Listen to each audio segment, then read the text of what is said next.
There are a number of risk factors associated with abusive personalities, and we're going to be talking about those in this section.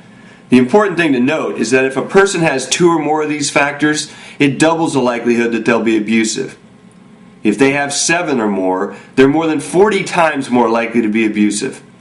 It's really important that you're honest with yourself as we go through these. This is not about judging you. It's about the idea that you learn these behaviors and now they have to be unlearned. The deeper the problem is for you, the more work you're going to have to do to unlearn it. So what are the indicators of abuse? One of the main indicators of abuse is a pattern of behavior in the past. If you've been violent in the past, chances are very high that you'll be violent again. And if you have, and you meet somebody that tells you they just got out of an abusive relationship, run. The likelihood of that becoming abusive are astronomical.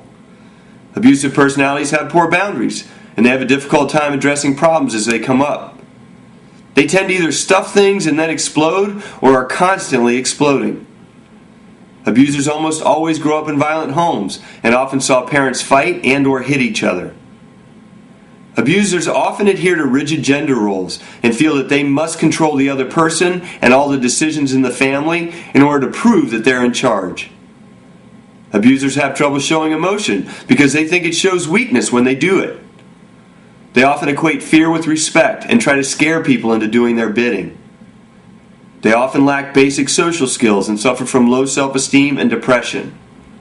When a combination of these factors exists, the chances of abuse are very real. Talk with your team about how you're feeling now that you've heard this list of factors. Do you feel like some of these things might be contributing to the reason that you're here? And if so, does it feel possible to change those things? Thanks, and remember, there's always a choice.